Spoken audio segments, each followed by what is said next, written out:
The crystal champagne flute trembled in my hand as Eleanor Whitmore's voice carried across the ballroom, deliberately pitched to reach all 200 guests at her son's 5th wedding anniversary party. "I've always told Christopher he could have done better," she announced, her diamond necklace catching the chandelier light as she gestured toward me. "My son deserves someone prettier, more refined. But what's done is done, I suppose." The string quartet stuttered to a halt. Conversations died mid-sentence.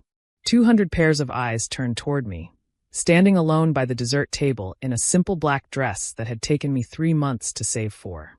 I felt Christopher's hand on my elbow, not comforting, just guiding me away from the spotlight his mother had thrust upon me. As always, he wouldn't defend me. He never did. "Mother," he said weakly, "perhaps we should." "Oh, I'm just being honest, darling," Eleanor continued, her voice dripping with false sweetness. "Natasha knows I've always been concerned about her presentation. Those scars, that nose, and well." She waved vaguely at my entire existence. "At least she's fertile. 2 grandchildren have to count for something." My phone buzzed in my clutch. I ignored it. Nothing could be more important than surviving this moment with my dignity intact. "Eleanor," I said quietly, amazed my voice didn't shake. "Thank you for your honesty." She blinked, clearly expecting tears or protests. My phone buzzed again, insistently. "Excuse me," I murmured, pulling it out to silence it. The screen showed, "Antonio Castellini urgent." Antonio was my photographer friend who'd been helping me build a portfolio in secret. He knew I was at this party. He wouldn't call unless. It buzzed again. Then again. 7 missed calls. "How rude," Eleanor huffed. "We're in the middle of—" "I'm sorry," I said, already walking toward the balcony. "This might be about the children." The cool night air hit my burning cheeks as I stepped outside. My hands shook as I called Antonio back. "Natasha. Finally. Where are you? Don't answer. I know you're at that horrible party. Listen, are you sitting down?" "Antonio, what?" "Donatella's assistant just called. From Versace." "Versace, Natasha. They saw your portfolio. She wants you in Milan. Tomorrow." As the new global face of Versace, the city lights blurred. I gripped the balcony railing. That's impossible. My portfolio was just practice. I'm nobody. You're exactly what they've been searching for." Donatella's exact words were, "Finally, a face with a story, not just another pretty mannequin. They're offering a 3-year contract. Natasha, it's 8 figures. 8. Through the glass doors, I could see Eleanor holding court, probably listing more of my deficiencies. Christopher stood beside her, nodding along as he always did. "I need to call you back," I whispered. "Natasha, they need an answer by midnight. This is—" I hung up and stumbled back inside on unsteady legs. The room seemed different now, like I was viewing it through a funhouse mirror. These people who'd spent 5 years looking through me, around me, anywhere but at me, in 24 hours, they'd see my face on every billboard from here to Tokyo. "And don't get me started on her table manners," Eleanor was saying to a group of rapt listeners. "Did you see her at the Wellington benefit? She held her fork like a peasant." My phone rang, loud and clear in the hushed ballroom. The caller ID was visible on the screen. Versace Milan. I didn't move to answer it. I just let it ring. "Are you going to get that?" Christopher hissed, embarrassed by the attention. "In a moment," I said calmly. It stopped, then immediately began ringing again. Eleanor's face was turning an interesting shade of puce. "This is beyond inappropriate." "Hello," I answered, my voice carrying clearly. "Yes, this is Natasha Antonova."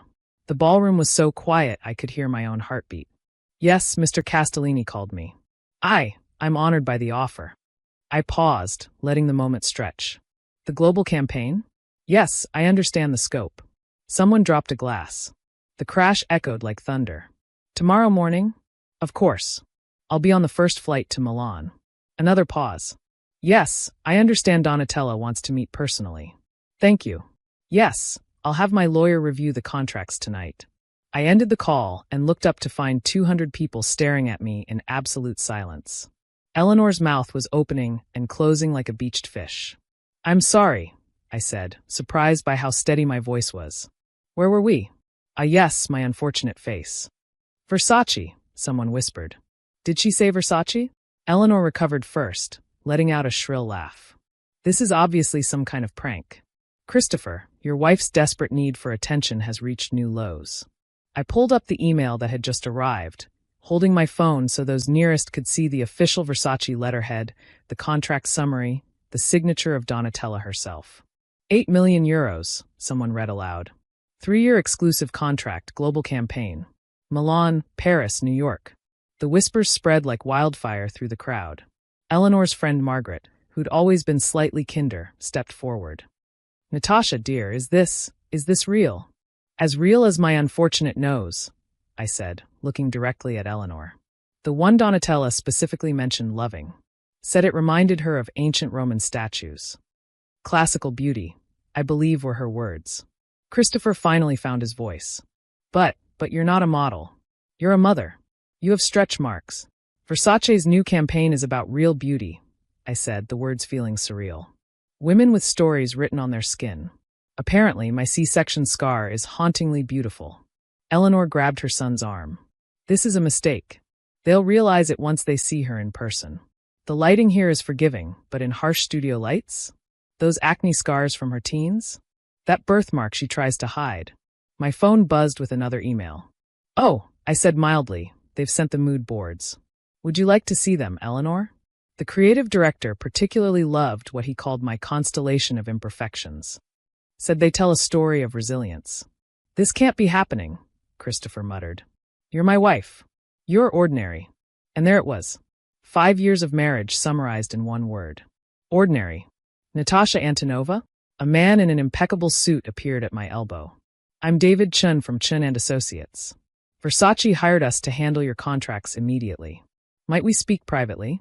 The lawyer's appearance seemed to shatter the last of Eleanor's composure. You planned this, she accused, her voice rising hysterically. You've been hiding this, pretending to be some mousy little nobody while secretly. While secretly what? I asked. Existing? Having a face that someone somewhere might find beautiful despite your constant reminders that I'm not. Antonio burst through the ballroom doors, still in jeans and a paint-stained shirt, wildly out of place among the formal wear. Natasha, did you talk to them? Did you? He saw my face and hooped. You did. Oh my God, we did it. 3 years of secret photo shoots finally paid off. 3 years. Christopher's voice was strangled. Every Sunday when you thought I was at my sister's, I confirmed. Every book club meeting. Every grocery run that took 2 hours. I was creating something. Building something. Becoming something more than your mother's favorite target. Eleanor swayed on her feet. But why didn't you tell us? We could have. Could have what? Supported me? The woman who announced to her entire country club that I was unfortunate looking the day after our wedding. The crowd was pressing closer now, phones out, already Googling, already finding Antonio's photography website where my portfolio had been quietly living. These are stunning, someone breathed, showing their phone to others. She looks like a Renaissance painting. That bone structure. Those eyes. Christopher reached for me. Natasha, let's discuss this at home. You can't just leave for Milan. The children will come with me, I said firmly. Versace is providing a full relocation package. Housing, international school, nannies. They want me happy. Imagine that, someone actually wanting me happy. Eleanor's final attempt at control came out as a desperate shriek. You can't take my grandchildren to Italy. Watch me, I said, then turned to address the room. Thank you all for coming to celebrate our anniversary. I'm sure you'll understand that I need to go pack. I have a plane to catch in 8 hours. As I walked toward the door, the crowd parted like the Red Sea. Behind me, I heard Eleanor's voice shrill and disbelieving. But she's not even pretty. Margaret's response carried clearly. Eleanor, darling, she's about to be the face of Versace. I think perhaps you need to get your eyes checked. Antonio met me at the door, grinning wildly. Your car's outside. I figured you'd need an escape route. How did you know I'd say yes? He looked back at the ballroom, where Eleanor was now being restrained by Christopher as she tried to follow us.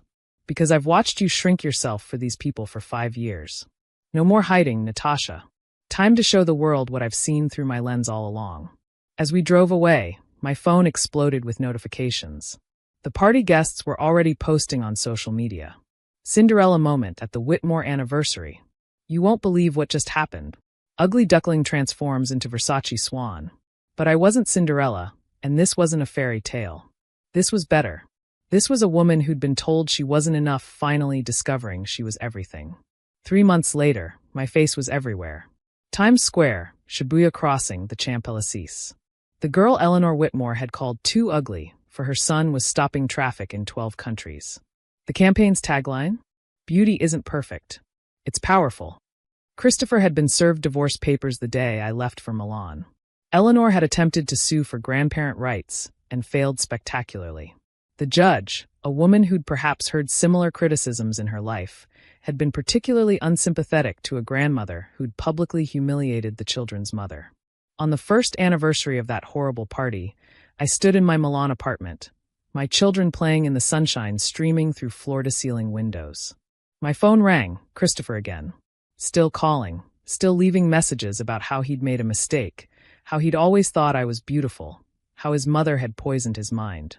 I let it go to voicemail and picked up my daughter, who'd inherited my unfortunate nose and my problematic chin. "You're perfect," I whispered to her. "And anyone who says otherwise is just admitting they can't see properly." My son tugged at my designer dress, a gift from Donatella herself. "Mama, Nana Eleanor says you're famous now." "No, baby," I corrected gently. "I was always everything I am now. The world just finally noticed. And more importantly, I finally believed it." That night, as I prepared for another photo shoot, I thought about Eleanor's announcement at that party. She'd been right about one thing.